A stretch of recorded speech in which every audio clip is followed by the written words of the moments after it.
예, 오늘은 축복을 길게 했기 때문에 따로 우리가 별도로 축복하는 시간들은 약하도록 하겠습니다. 오늘 말씀의 제목은 하나님이 다 하셨습니다. 아멘. 예. 함께 말씀의 제목 선포할까요? 시작! 하나님이 다 하셨습니다. 오늘 1절부터 8절을 한마디로 뭐라고 표현할 수 있을까? 예. 여러 표현을 할 수 있겠지만 신학적인 용어로 또 표현할 수 있겠죠. 그죠? 하나님의 섭리하심 이렇게 표현할 수 있겠지만 하나님의 주권 이렇게 표현할 수 있겠지만 오늘 그것보다는 우리가 이해할 수 있는 표현으로는 가장 쉬운 표현으로는 하나님이 다 하셨습니다 라고 하는 표현이 오늘 본문을 이해하는 데서 가장 핵심적인 그런 단어라 표현이라고 생각이 들어집니다. 주 안에서 오늘 살아가는 성도들의 가정마다 주의 평안이 부어진 것 감사합니다. 오늘 어버이 주일 겸 가정 주일 겸 같이 예배를 드리게 된 것 참으로 감사합니다. 이렇게 예배를 드리시도록 도우신 여호와 하나님, 그 하나님의 은혜가 없었다고 한다면 여기까지 우리가 올 수도 없었고 견뎌낼 수도 없었고 감당할 수도 없었을 것이다라는 생각을 다시 한번 가져보게 됩니다. 오늘 우리의 사랑하는 민족교회를 위해서 기도했던 우리의 믿음의 어머니와 믿음의 아버지들의 기도의 덕분으로 오늘 한국교회가 이렇게 성장을 하게 되었고 많은 역할들을 감당하게 되었고 오늘 이렇게 풍성한 열매를 거두게 된 것, 오늘 우리가 주님의 이름으로 감사드리고 또 감사드립니다. 생각할수록 감사하죠. 우리가 저절로 낙하산 타고 이 자리에 존재한 영혼은 한 명도 존재하지 않습니다. 누군가의 땀 흘려 수고한 누군가의 눈물과 누군가의 헌신, 누군가의 그 애달픔, 누군가의 고통, 누군가의 숨지기는 그런 간절함이 오늘 하늘에 상달되어서 오늘 우리가 누리는 이 모든 것이 우리가 무엇이라고 고백할 수 있습니까? 하나님이 다 하셨습니다. 하나님 내가 애쓰고 내가 한 것이 아니라 뒤돌아보니 하나님이 하신 줄로 믿습니다라고 하는 것이 아니라 하나님이 하셨다라고 하는 그 확증적인 고백이 오늘 사랑 저와 여러분들의 모든 고백 가운데 넘쳐나게 될 것입니다. 오늘 본문의 말씀을 통해서 그런 고백이 오늘 요셉의 고백이 뿐만 아니라 오늘 인생을 살아가는 모든 엑스복의 모든 성도들의 고백이 되시기를 주님의 이름으로 간절히 부탁하고 소망합니다. 어느 가정이든지 간에 평안한 가정 한 가정도 없습니다.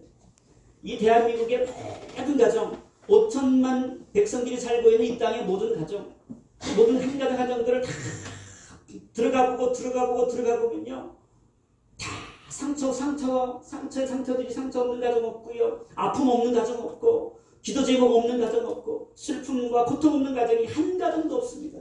겉으로 보면 평안해 보이고 행복해 보이고 아무런 부족함이 없는 가정처럼 보일지라도 그 삶의 깊숙한 곳으로 들어가면 말할 수 없는 누군가의 말하고 싶지 않은 그 부끄러움들 누군가의 말할 수 없는 그런 아픔들이 가정마다 다 있습니다. 그런데요 우리가 그런 모든 아픔들이 있을지라도 여전히 견뎌내고 감당할 수 있는 그 은혜가 무엇입니까? 오늘 우리 안에 하나님이 다 하셨습니다라고 하는 믿음의 고백이 있었기 때문에 가능하게 되었다. 하나님이 하셨습니다. 나를 보호하신 것도 하나님이 하셨고 우리의 가정을 지킨 것도 하나님이 다 감당해 주셨다라는 그런 고백이 있었기 때문에 저와 여러분들이 이 자리에서 하나님 앞에 영광으로 나가며 찬송으로 나가며 감사로 하나님 앞에 나갈 수 있게 됐다는 사실을 다시 한번 기억하게 됩니다. 오늘 본문의 내용들은 아주 심플하고 간단합니다. 그동안 오랜 세월 동안에 형제들과 떨어져 있다가 오늘 특별한 상황, 이 가뭄이라고 하는 것, 기근이라고 하는 특별한 상황 때문에 어쩔 수 없이 어떻게 해요?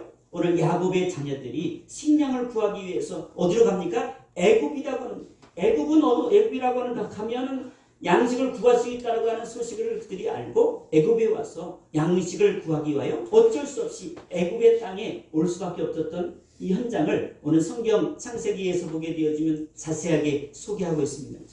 그 중에서도 오늘 38장 이후로 쭉 야곱의 가정들을 이야기하면서 그 중심 가운데는 38장부터 마지막 오늘 50장 마무리 끝날 때까지 한 사람의 인물이 등장을 합니다. 핵심적인 주인공 같은 한 사람. 그 사람의 이름이 누구예요? 요셉이라고 한 사람을 등장시킵니다. 야곱의 가정도 순탄한 가정이 아닙니다. 야곱이 장가될 때도 많은 어려움 가운데서 참 많은 대가를 지불하고 결혼을 했죠. 그리고 사랑하는 아내 4명을 두게 되었고 그 아내의 그 4명의 아내를 통해서 많은 자녀들이 그렇게 자녀들을 두게 되었습니다. 그렇게 여러분들이 많은 어떤 손가락 10손가락 깨물어서 안 아픈 손가락이 있느냐라고 어르신들이 그렇게 얘기하는데 물론 아프긴 다 아파요. 아프긴 다 아픕니다. 그런데 오늘 이 가정에 그 가정에 어려움이 생기는 가장 큰 원인 중에 하나가 뭐냐면 누군가를 특별히 사랑하게 된 것 때문에 이 가정에 어려움이 생깁니다. 누군가를 특별히 사랑했는데 야곱이요 누구보다도 아내인 라헬을 사랑했고 그 라헬을 통해서 얻은 2 아들 루벤 그리고 누구예요? 오늘 이 요셉을 특별히 더 사랑했습니다. 더 좋은 옷 입히고 더 특별하게 애정을 두고 형들이 볼 때도 그렇고 야 아버지는 누구만 더 사랑하는 것 같아 라고 느낄 정도로 그렇게 특별히 누구만 사랑했어요? 요셉을 사랑했어요. 이 요셉을 사랑한 것까지는 그렇게 봐줄 수 있는데 어떤 문제가 생깁니까? 요셉이 한날은 꿈을 꾸고 와가지고 어떻게 뚱딴지 같은 이야기를 합니다. 부모들과 형제들이 나를 섬기게 될 겁니다 라고 하는 꿈 이야기를 하게 되었습니다. 그 이야기를 듣고 형들의 마음속에 독한 마음, 악한 마음이 들기 시작하죠. 그래서 어떻게 해요? 누구를 죽이려고 하는 마음을 갖습니까? 형들이 오늘 요셉을 죽이려고 하는 마음을 갖습니다. 그래서 결국 죽이려는 모든 계획들이 끝쯤에 다하던 쯤에 결국 죽이지는 못하고 우리가 죽이지는 말자. 그래서 큰 깊은 우정에 빠뜨렸다가 결과적으로 뭡니까? 요셉을 왜? 오늘 애굽에 팔아넘기는 종으로 팔아먹는 지경에 이르게 되었습니다. 그런 시간이 10수년이라는 10년이 넘는 시간들이 오늘 요셉의 인생 가운데 펼쳐지게 됩니다. 한번 생각해 보십시오. 요셉이 10년 동안 한 30세에 총리가 됐고 20대 후반 정도 됐으니까 18세, 19세 그 무렵에 팔려갔다라고 계산을 하면 어림잡아서 12년, 13년 동안 어떻게 해요? 많은 고난의 세월을 보내는 거예요. 10대 시절이죠. 말치 10대 18, 19이면 17, 18, 19이면 그렇게 스스로가 모든 것을 감당할 수 있는 나이는 아니에요. 아주 어린 나이죠. 우리가 볼 때도 어린 나이입니다. 그 어린 나이에요. 그죠? 아빠의 품속에 어머니 품속에 있는 나이에 종으로 끌려가가지고 아주 고달픈 인생을 살아가게 되어지죠. 보디발의 장군 집에 가가지고 열심히 성실하게 일해서 인정은 받았지만 보디발의 아내 때문에 어떻게 해요? 감옥에 갇히는 그런 안타까운 그런 경험을 하게 됩니다. 그 세월 속에 감옥에도 뇌를 풀려갔죠. 감옥에 갇히기도 하죠.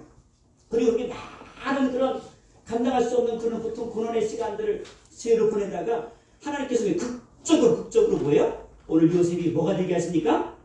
총리가 되게 하십니다. 총리가 되게 하십니다. 기적이 일어났습니다. 오늘 요셉의 인생 가운데 기적이 일어났습니다. 그런데 요셉은 가만히 제가 지금까지 많은 어려운 가운데서 총리가 돼가지고 지금 형제들을 지금 만나는 그 형제들을 만나게 돼서 여러 가지 마음속에 어떤 마음이 들었을까요? 많은 마음들이 교차됐을 거예요. 그렇죠?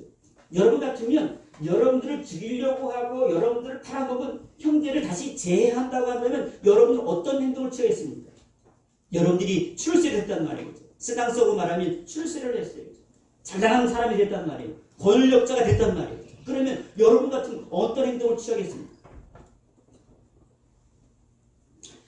저 같으면 제 입장이면 어떻게 할까? 저도 요셉의 입장이면 형들을 용서해 줬을까? 아니면 어떻게 했을까라고 나름대로 인간적인 생각을 해봤어요. 요셉 같은 그런 말과 행동을 취할 수 있었을까? 장담을 할 수가 없었습니다. 여러분들이 여러분 평생 동안에 한을 남기고 고통을 남기고 애통을 남겼던 그 외수 같은 그 대상을 향하여 이런 말을 할 수 있을까? 과연 어느 누구도 이 말 앞에 장담할 수 없습니다. 우리는 이렇게 생각할 수 있죠. 요셉이 출세했으니까 잘 됐기 때문에 내가 중간에 어려움을 겪었을지라도 잘 됐기 때문에 잘된 입장에서 너그러운 마음을 가져야지. 그렇게 잘된 결과 때문에 오늘 뭐예요? 요셉이 이렇게 형들을 용서하고 받아주고 그렇게 용납했다라고 우리는 이해할 수 있을 것입니다. 그렇다고 하면 모든 세상 사람들이 잘 되면 어려움을 겪고 나를 힘들게 하셔도 잘 되기만 하면 다 이런 행동과 이런 결과를 맞이할 수 있는가? 결코 그렇지는 않아요. 또 반대쪽으로 더 어렵게 되고 더 고통스럽게 됐다고 한번 상상해 보십시오. 그럼에도 불구하고 오늘 사랑하는 형들을 용서하고 용납할 수 있겠는가? 오늘 1절 말씀을 보게 되어지면 요셉이 시종하는 자들 앞에서 그 종을 억제하지 못하여 소리질러 모든 사람을 자기에게서 물러가라 하고 그 형제들에게 자기를 알리니 그때 그와 함께한 다른 사람이 없었더라. 요셉이 큰 소리로 오니 애굽 사람에게 들리며 바로의 궁중에 들리게 될 정도로 막 큰 소리로 대성통곡하면서 엉엉엉 울면서 대성통곡을 합니다. 울면서 어떻게 해요? 그 형들 앞에서 내가 누구인지를 밝히는 장면이에요. 요셉이 형들에게 이르는데 나는 요셉이라 내 아버지께서 아직 살아계십니까? 형들이 그 앞에서 깜짝 놀라서 대답하지 못하였더라. 깜짝은 제가 집어넣은 거예요. 이것을 세 글자로 지금 뭐예요? 말이 못. 말을 못하는 상황이죠. 이 정도 상황이면요. 심장이 멎을 상황입니다. 우리는 죽었다. 우리는 끝났다. 근데 요셉이 자신이 요셉입니다 라고 밝혔을 때는요. 그냥 감정적으로 아니면 내가 이성적으로 그렇게 결정으로 판단해서 그렇게 내린 것이 결코 아닙니다.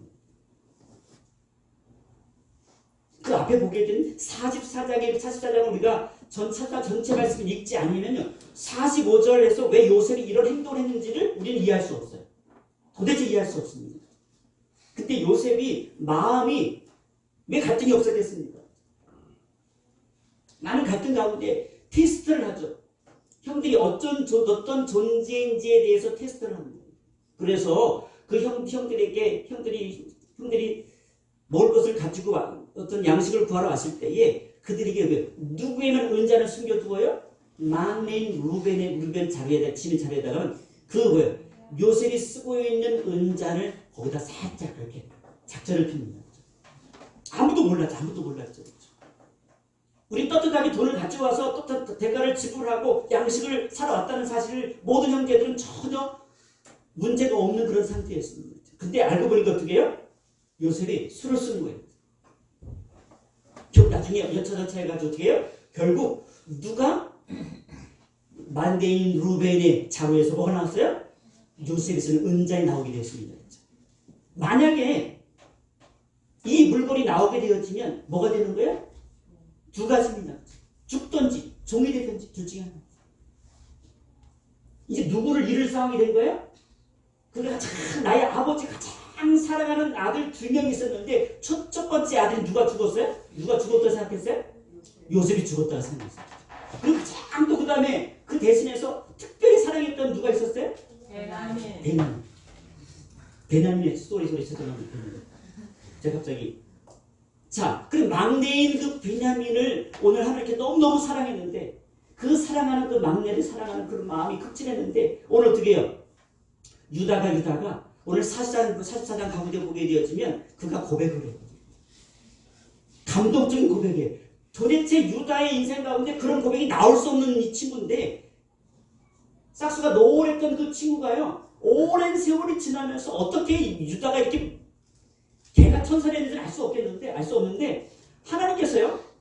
요셉의 인생 가운데에서만 하나님이 일하신 것이 아니라 하나님께서 그 오랜 10년 넘는 세월 동안에 누구의 인생도 만져주셨어요?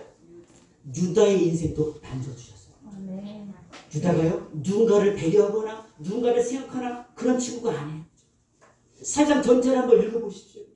그럼 누구를 생각합니까? 아버지를 생각해야죠. 막내를 잃어버리면요. 아버지는 죽어요. 도저히 살 수 없어요. 죽어. 차라리 내가 그 모든 것들을 감당할 때니까 막내만큼 풀어졌으면 좋겠습니다. 마지막 장면을 보면 굉장히 유다가 신앙적으로 깊이 있게 성장하고 성숙했음을 발견하게 돼요. 33절, 34절 볼까요? 이제 주의 종으로 그 아이를 대신하여 머물러 있어 내 주의 종이 되게 하시고 그 아이는 그의 형제들과 함께 올려 보내소서. 그 아이가 나와 함께 가지 아니하면 내가 어찌 내 아버지께로 올라갈 수 있으리까? 두렵건대 제 해가 내 아버지에게 미침을 보이리다.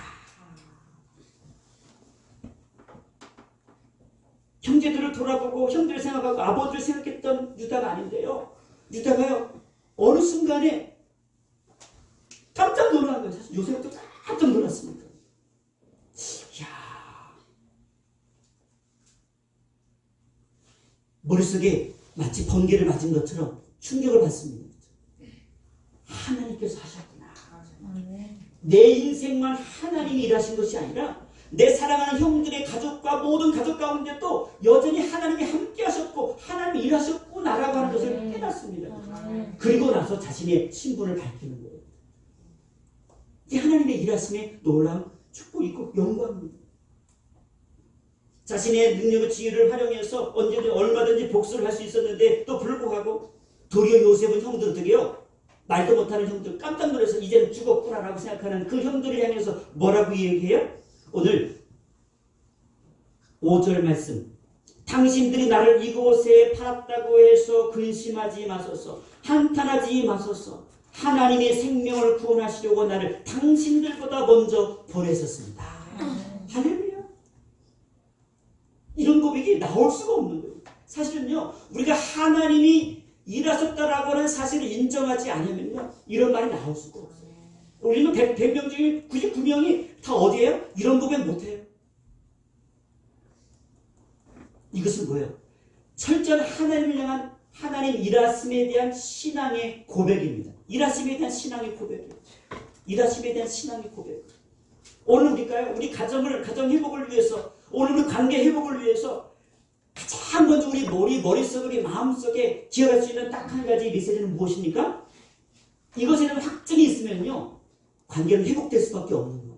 용서의 은혜가 부어질 수밖에 없는 거예요. 아멘. 누가 일하셨습니다? 하나님이 다 하셨습니다. 아멘. 외톨이로 지냈던 불쌍한 나 같은 인생, 억울한 나 같은 인생만 하나님이 함께 하신 것이 아니라 정말 싹수가 노랬던 나의 형 유다도 하나님이 만져주셨어. 아버지를 생각하고 동생을 생각하고 형제를 생각하고 누군가를 위해 배려하는 인생, 누군가를 위해 사랑하는 인생, 누군가를 위해 희생할 수 있는 믿음의 고백을 고백할 수 있는 성숙한 인생으로 깜짝 놀란 거예요. 하나님이 하셨구나. 우리 사랑하는 두 분 가정도 하나님 만져주셨구나. 그렇죠? 원수 같은 저희들 저 영혼들도 하나님 만져주셨구나. 그렇죠? 저 인생 하나님이 도저히 만질 수 없을 것만 같은 인생도 누가지 만지고 있다는 사실을 오늘 성경은 드러내고 있는 겁니까? 하나님이 만지고 역사하셨다는 사실을 우리에게 생생하게 증명하는 말씀이 오늘 본문의 말씀. 전요 오늘 5절부터 8절까지 오늘 이 요셉의 고백을 보면서 깜짝 놀랍니다. 하나님의 생명을 구원하시려고 나를 당신 앞서서 보내셨습니다. 5절이에요. 하나님이 큰 구원으로 당신들의 생명을 보존하고 당신들의 후손을 세상에 두시려고 나를 당신들 앞서 보내셨습니다. 7절. 나를 이리로 보내자는 당신이 아니요 하나님이십니다. 당신들이 나를 팔아서 이 땅 가운데 오게 한 것이 아니라 누가 이 땅 가운데 오게 하신 것이다? 하나님이 나를 이곳에 보내셨습니다. 하나님이 보내셨습니다. 그러니까 이런 근심하지 마소서, 한탄하지 마소서, 이렇게 얘기합니다. 걱정하지 마세요. 걱정하지 마세요. 나를 팔아먹은 것 때문에, 나를 고통 준 것 때문에, 나를 죽음으로 내 사주로 내몬 그것 때문에 당신들의 마음 가운데, 형님들의 마음 가운데, 형제들의 마음 가운데 한탄하지 마소서, 근심하지 마소서, 염려하지 마소서. 그렇게 하신 것조차도 뭐예요? 모든 것이 뭐예요? 하나님의 일하심의 결과였습니다. 하나님의 작품이었습니다. 나를 이 지경으로 만든 대상은 누구인가? 그래서 그대가 반드시 출세해서 콧대를 부러뜨려 줄 거야, 이렇게 생각하는 것이 다 상식이죠. 그러나 요셉은 형제들을 원망하거나 그런 것이 전혀 없지요. 오직 하나님의 선한 인도하심만을 고백합니다. 하나님의 전적인 은혜였습니다.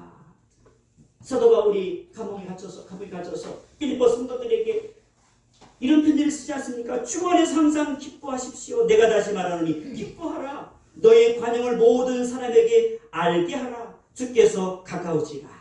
아무것도 염려하지 말고 다만 모든 일에 기도와 간구로 너희 구할 것을 감사함으로 하나님 앞에 아뢰라. 그리하면 모든 지각에 뛰어난 하나님의 평강이 그도 예수 안에서 너의 마음과 생각을 지키시리라. 아멘. 내 힘과 내 의지로 할 수 없는 상황 속에 있을 때에 그때도 여전히 뭐예요? 나만 붙들고 있는 것이 아니라 나를 힘들게 했던 그 영혼까지도 하나님이 붙들고 여전히 일하셨다는 사실을 우리는 기억해야 합니다. 그게 하나님이 일하시는 역사예요. 요나가 니느웨로 가서 복음을 증거하려 했을 때 도대체 마음에 용납이 안 됩니다. 저 원수 같은 놈들을 내가 어떻게 그 원수들이 구원받는 걸 천국 가는 걸 내가 용납할 수 있습니까? 여러 여정을 통해서 결국 뭡니까? 니느웨에 가서 복음을 선포하지 않습니까? 도저히 불가능했던 일들이 기적 같은 일들이 벌어집니다. 그들이 회개하고 하나님 앞에 나오는 역사가 니느웨 성 가운데 이루어졌잖아요. 그래서 우리는 뭐라고 표현해요? 기적이다, 기적. 우리는 모든 첫째니 많은 사람들이 창세기 마지막 45장 때 읽으면서 뭐 때문에 신나요? 요셉이 총리가 됐으니까 신난 거예요. 요셉이 총리가 돼서 너 신났어. 야, 요셉이 이렇게 어려움 겪다가 결국 총리가 되었어. 높은 사람이 되었어. 그 높은 사람이 됐으니까 그래서 결국 총리가 됐기 때문에 형제들도 용서했어. 참 요셉 대단해. 우리는 모든 것이 무엇이 이루어졌기 때문에 이런 결과가 왔다는 생각을 대부분 많은 사람들이 갖습니다. 그래서 성경에 대한 큰 오해입니다. 무엇인가 잘 되면 하나님의 복을 받은 것이고 무엇이 계속 고통 중에 있으면 하나님의 복을 받지 않은 것으로 성경 우리에게 말씀하고 있는 적이 없습니다. 성경은 뭐예요? 고난도 축복이라고 말하지 않습니까? 고난도 축복이라. 이스라엘 백성들이 고난 당하는 것을 성경 전체는 뭐예요? 축복이라고 이야기합니다. 왜 고난이 축복인가? 왜 고난이 축복인가? 이 고난 가운데서 우리는 무엇을 우리에게 말씀하시려고 고난 중에 축복이라고 말씀하시는가? 고난 중에라도 하나님이 내 인생을 만지고 있다는 사실 믿음의 고백을 드리는 그 순간 우리는 무엇이 됩니까? 축복이 되어지는 겁니다. 감옥에 있으면서도 어떻게 해요? 그 감옥에 있는 것들을 누군가를 원망하고 나를 감옥에 집어넣은 사람들을 막 원망하고 조롱하고 막 욕하는 것이 아니라 그 속에서 무엇을 경험합니까? 하나님의 일하심을 경험하니까 뭐라고 고백해요? 기뻐하십시오. 거기서도 어떻게 해요? 모든 지각이 뛰어난 하나님의 평강이 예수 안에서 우리의 마음과 생각을 지켜주십니다. 누구의 생각을 지켜줬어요? 내 마음과 내 생각. 누가 지켜줬어요? 하나님이 지켜주는 사실을 고백합니다. 이런 고백이 어떻게 나옵니까? 이런 고백이 어떻게 가능해요? 하나님이 우리의 마음을 지켜주지 않으면 불가능합니다. 오늘 살아가는 가족들에게 화해하고 서로 용납하고 사랑하는 것이 무엇으로 가능해요? 하나님이 하셨다는 사실의 고백이 없이는 불가능하다는 사실을 우리는 기억합니다. 도저히 예수 믿기에는 글로벌인 같은 우리의 사랑하는 가족들, 도저히 소망이 없는 가족들. 그런데 우리는 한 가지 기억하시기 원합니다. 그 소망이 없는 그 가족들을 향해서도 하나님은 여전히 뭐예요? 일하시고 있다는 사실을 어떻게 해요? 오늘 본문의 말씀을 통해서 우리에게 증거하는 겁니다. 그들도 나는 그들도 붙잡고 일하고 있어. 저 이방 영혼들 다 멸망받을 수밖에 없는 그 이방 영혼들 향해서 나는 여전히 뭐예요? 구원의 일들을 나는 지금 일하고 있어 라고 주님이 우리에게 말씀하는 장면입니다. 하나님이 나로 바로의 아비를 삼으시니 온 집의 주를 삼으시며 애굽 온 땅의 치리사로 삼으셨습니다. 8절 나를 높이셨습니다. 내가 잘나고 똑똑해서 나를 높이신 것이 아니라 나를 높이신 분은 누구였다? 하나님이셨습니다. 하나님이셨습니다. 그 고백을 하는 거예요. 우리의 자격으로 세상에서 인정받으려면요 1000년 만년도 못 걸리죠. 1000년 만년 동안 노력한다고 해서 인정받겠습니까?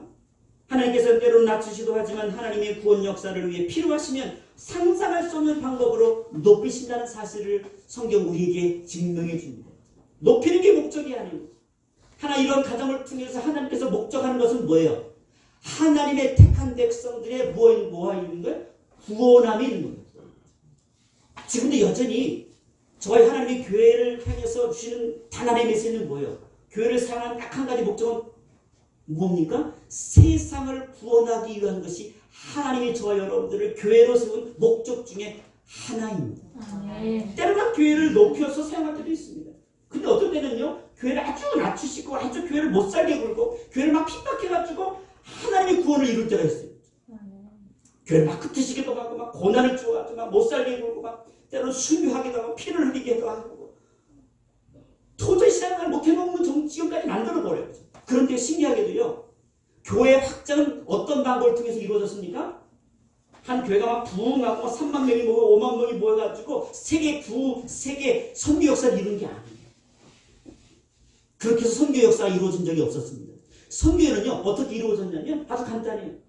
교회를 아주 성도들을 괴롭히고 아주 교회를 막 핍박 가운데 몰아넣고 막 순교의 자리로 막 칼로 막 불감에 집어넣고 단두대에 올려놓고 막 목을 자르기도 하고 잔인한 방법들을 사용하시고.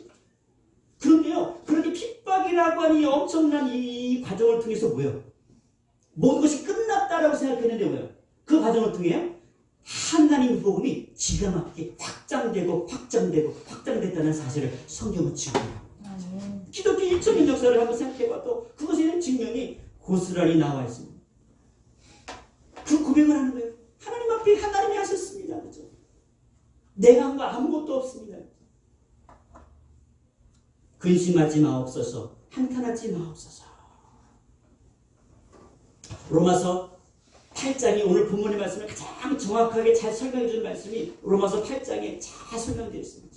로마서 8장 18절을 보게 되어지면 생각하건대 현재의 고난은 장차 우리에게 나타날 영광과 좋게 비교할 수 없도다. 뭐라고요? 현재의 고난은 장차 우리에게 나타날 영광과 비교할 수 없도다. 이게 무슨 의미합니까? 피조물에 고대하는 바는 하나님의 아들들이 나타나는 것이니 피조물이 허무한 데 굴복하는 것은 자기의 뜻이 아니고 오직 굴복하게 하신 이로 말미암으리라. 우리는요, 모든 사람들이 다 내가 피해자라는 생각들을, 피해의식들을 많이 가거든요. 내가 피해자라는 생각을 많이 가거든요. 나는 피해자다. 내가 내가 이런 일을 당하지 않았으면 나는 이런 삶을 살지 않았을 것이라고 하는 생각들을 많이 갖습니다. 근데 엄격히 보게 되어지면요, 요셉이나 유다나 그 형제들이나 누가 가해자고 누가 피해자고 엄격히 따르면 아무도 안 합니다. 가해자도 없고 피해자도 없습니다. 하나님 우리 인생 가운데 그렇게 우리 인생들을 만져주기를 원합니다. 가해자도 없습니다. 피해자도 없습니다. 그렇죠? 다만 우리에게 뭐만 있을 뿐입니다? 영광만 있을 뿐입니다. 영광만 있을 뿐입니다. 기독교 신앙의 가장 핵심은 뭐냐면, 핵심적인 그런 신앙은 뭐냐면 종말론적 신앙. 종말론적 신앙은 뭐예요? 마지막 때 우리가 죽어서 천국 가는 신앙, 그게 종말론적 신앙이 아니에요. 우리의 신앙이 종말론적이다라고 표현했을 때는 뭐냐면 기독교의 모든 신앙의 그 결과가 어떻게 해요? 이미 뭐예요? 승리로 결정되었다라는 결정이에요. 이미 우리는 뭐예요? 승리하였다. 억울한 인생을 살았든 아주 그냥 고달픈 인생을 살았든 슬픈 인생을 살았든 뭐예요? 어떤 인생을 살았든지 관계없이 어떻게 모든 성도들의 결국은 뭐예요? 영광이다, 승리다, 축복이다, 하나님의 은혜다라고 하는 이 결과가 어떻게 해요? 우리 가운데 있습니다. 우리 결과를 붙들고 살아가는 신앙이 뭐예요? 종말론적 신앙입니다. 하나님 나라라고 하는 결과를 붙들고 살아가는 신앙이 종말론적 신앙, 성도들의 신앙입니다. 하나님이 다 하셨습니다라고 하시는 것은 뭐예요? 그런 신앙의 바탕 위에 이런 고백이 가능한 거예요. 그런데 이 종말론적 이 결과의 결과는 우리 영광이고 승리고 축복이고 이김인데, 그렇죠? 모든 성도 다 이김이잖아요. 우리 결국은 이겼다. 모든 성도는 이김으로 가는데, 그럼 우리 과정은 이김이냐? 그렇진 않아요. 여러분, 우리 날마다 영광스러운 삶을 살아갑니까? 날마다 기쁘고, 날마다 감사하고, 날마다 막 할렐루야. 매 순간순간마다 늘 감격 있고, 감사가 있고, 축복이 우리 가운데 삶의 매 순간순간마다 넘어지도 않고 늘 승리만 우리의 삶 가운데 있습니까? 그렇지 않아요. 우리 삶의 현장을 보면 고달픈 인생이 더 많아요. 가슴 아픈 일이 더 많아요. 나를 고통스럽게 하는 일이 더 많습니다. 근데 오늘 우리를 향해서 너는 이겼어. 너는 어떤 것보다 피가 쓰는 영광이 내 인생 가운데 보장되어 있어라고 우리에게 말씀합니다. 우리는 과정이라고 하는 것들을 과정의 안 속에서 우리는 놓쳐버린 뭐냐면 내 가정이 이런 삶을 사니까 나는 뭐요? 나는 실패자라는 생각들을 많은 사람들이 갖습니다. 이런 과정을 살아가는데 어떻게 우리의 삶을 승리했다라고 하고 성공했다고 말할 수 있냐? 그렇게 말할 수 없다라고 많은 사람들이 이야기해요. 근데 성경은요 결코 우리 그렇게 말씀하지 않습니다. 로마서 8장 26절에 이렇게 말씀하죠. 이와 같이 성령도 우리 연약함을 도우시나니 우리는 마땅히 기도할 바를 알지 못하나도 성령이 말할 수 없는 탄식으로 우리를 위하여 친히 간구하시나이다. 아멘. 간구하십니다. 알아요. 우리가 넘어진 것도 하나님이 아시고 우리가 영광스러운 이김의 삶을 결국 찾아가게 됐지만 그 과정 속에서 늘 승리하지 못하는 거 알아요. 늘 실패하는 것도 알아요. 근데 우리는 이 종말론적 시장을 갖는 사람들은 뭐가 다른 거예요? 내가 넘어졌다고 해서 우리는 뭐예요? 끝이 아니라는 걸 아는 거예요. 때로는 넘어지기도 하고 때로는 좌절하기도 하고 때로는 뭐예요? 슬픔과 탄식 가운데 인생을 살아가기도 하지만 그것을 우리는 뭐예요? 실패자라고 우리가 스스로 그렇게 여기지 않습니다. 우리가 또 넘어져서 실패자인가요? 잠시 하나님의 마음을 아프겠다고 해서 우리가 인생 끝난 건가요? 아니잖아요. 그것을 가지고 우리를 평가하지 않습니다. 결과만 가지고 우리 인생을 평가하지 않습니다. 때로는 과정만 가지고 어떻게 해요? 우리 인생을 평가하지도 않습니다. 그래서 여러분들이 가장 좋아하는 말씀 뭐가 있어요? 로마서 8장 28절. 우리가 알거니와 하나님을 사랑하는 자고 그의 뜻대로 부르심을 입은 자들에게는 모든 것이 합력하여 뭐예요? 선을 이루느니라. 이게 하나님이 다 하셨습니다라고 하는 것들을 우리는 뭘로 표현해요? 로마서는 뭐라고 표현해요? 하나님이 다 하셨습니다라고 하는 것들을 합력하여 하나님 뭐예요? 선을 이루신다.